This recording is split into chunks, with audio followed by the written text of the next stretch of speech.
Selamat datang kembali di channel yang ngomongin banyak hal tentang kesehatan mental, dan hari ini kita mau ngomongin tentang apa yang dipelajari di jurusan psikologi.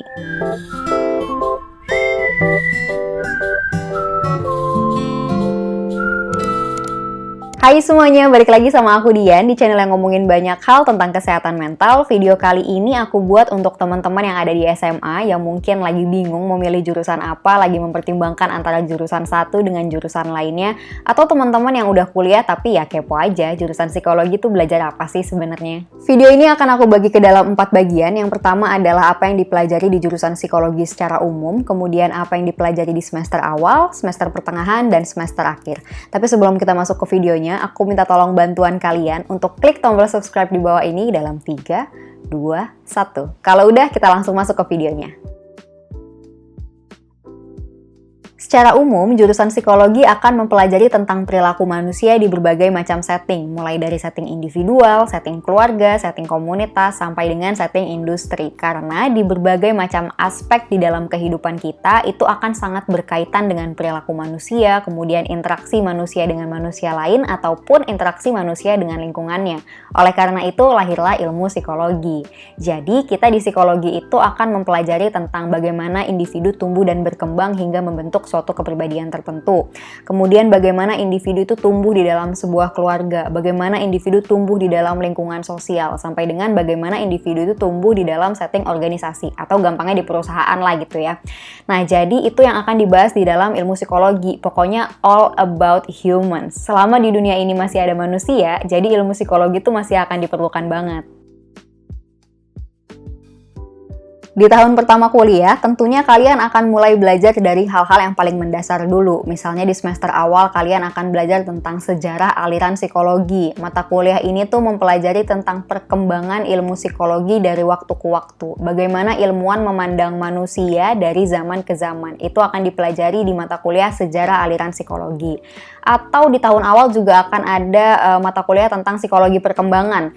Mata kuliah ini mempelajari tentang perkembangan manusia dari fase ke fase. Jadi manusia itu kan punya fase balita, habis itu lanjut ke fase anak-anak, fase remaja, fase dewasa awal, dan seterusnya gitu ya. Nah, di masing-masing fase-fase ini itu punya karakteristik tertentu gitu. Itu yang akan dipelajari di psikologi perkembangan.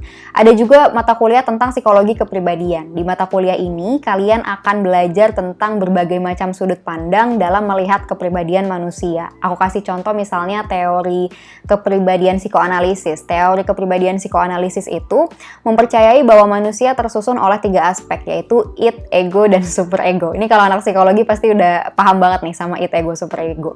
Bahwa manusia itu tersusun tidak hanya dari aspek kesadaran, tapi juga ada aspek ketidaksadaran gitu. Kadang banyak hal yang kita nggak sadari, tapi ternyata itu berpengaruh terhadap apa yang terjadi di diri kita.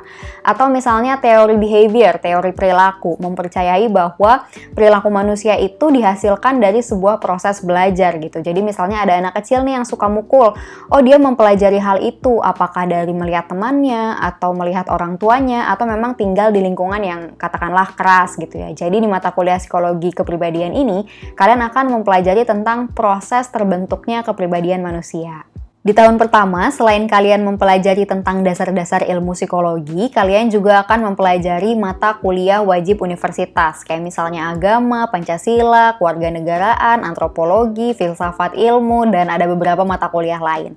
Nah, di mata kuliah wajib universitas ini, selain kalian belajar sama teman-teman satu fakultas, biasanya juga bakal dicampur tuh belajarnya bareng teman-teman dari fakultas yang lain. Di semester pertengahan, antara semester 3 sampai dengan semester 5, kalian akan belajar tentang beberapa hal. Aku bagi jadi 3 kelompok biar kalian lebih mudah untuk memahaminya. Hal pertama yang akan kalian pelajari adalah tentang asesmen dan intervensi. Setelah sebelumnya di semester awal kalian udah belajar tentang bagaimana kepribadian itu terbentuk, tentang karakteristik manusia di masing-masing fase perkembangan, di semester pertengahan ini kalian mulai belajar tentang cara menggali data dari manusia itu sendiri. Kayak misalnya kemampuan kognitifnya seperti seperti apa. Kemudian kemampuan mengelola emosinya seperti apa. Perilaku-perilaku apa aja yang bermasalah pada orang itu. Itu akan kalian pelajari. Proses penggalian data ini dinamakan dengan asesmen psikologis. Tapi nggak cuma belajar tentang penggalian datanya aja, kalian juga akan belajar tentang cara mengatasi masalahnya. Itu dinamakan dengan intervensi. Jadi di semester pertengahan, kalian itu akan belajar menggali data atau asesmen, kemudian kalian juga akan belajar tentang cara mengatasinya atau intervensi. Hal kedua yang akan kalian pelajari di semester pertengahan adalah cabang ilmu psikologi yang lebih spesifik lagi. Setelah sebelumnya di semester awal kalian udah belajar tentang psikologi secara umum, di semester pertengahan ini kalian akan belajar cabang ilmu psikologi yang lebih spesifik. Di Indonesia secara umum Fakultas Psikologi biasanya punya 4 peminatan, yaitu adalah psikologi klinis, psikologi pendidikan perkembangan, psikologi sosial, dan psikologi industri dan organisasi. Jadi di semester pertengahan ini kalian mulai belajar tentang 4 cabang ilmu psikologi yang lebih spesifik ini. Kemudian nanti di semester akhir kalian baru akan diminta untuk memilih dari 4 ini mana yang lebih kalian minati. Di semester pertengahan, selain kita belajar yang berkaitan dengan psikologi itu sendiri, kita juga mulai akan belajar tentang ilmu-ilmu penelitian. Sebagaimana yang kita ketahui bersama, di akhir masa studi kita nanti kan kita akan diminta untuk membuat skripsi. Makanya di semester pertengahan ini, kita akan belajar tentang ilmu-ilmu penelitian, kayak misalnya metode kuantitatif, metode kualitatif, termasuk di dalamnya ada belajar tentang statistika. Nah, mata kuliah ini kadang suka disepelein nih sama mahasiswa-mahasiswa, karena dianggap bukan yang psikologi gitu ya. Tapi sebenarnya kalian juga penting untuk mempelajari mata kuliah ini dengan baik sebagai bekal kalian dalam mengerjakan skripsi nanti, biar skripsinya nggak kesusahan. Di semester akhir, kalian mulai akan belajar tentang cabang ilmu psikologi yang lebih mendalam lagi. Tadi aku udah sempat jelasin kalau secara umum biasanya Fakultas Psikologi punya 4 peminatan, yaitu adalah psikologi klinis, psikologi industri organisasi, psikologi sosial, dan psikologi pendidikan perkembangan. Nah, di semester akhir ini, kalian akan diminta untuk memilih salah satu dari 4 cabang ilmu ini untuk kalian jadiin peminatan yang kalian pilih gitu. Tapi emang nggak di semua universitas sih, Fakultas Psikologinya itu membagi menjadi peminatan-peminatan. Aku pernah ngobrol sama beberapa teman aku dari universitas lain, ternyata di universitas tempat mereka sekolah itu tidak membagi menjadi peminatan. Jadi mereka mempelajari dasar-dasar dari berbagai macam cabang ilmu psikologi.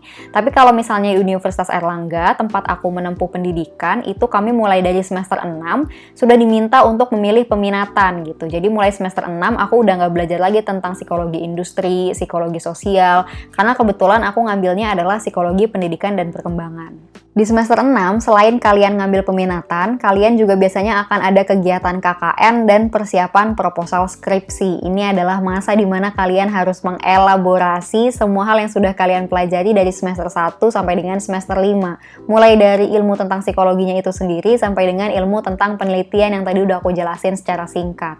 Untuk topik skripsi di jurusan psikologi, biasanya sih nggak jauh-jauh dari peminatan yang diambil, kalau universitas kalian ada peminatannya.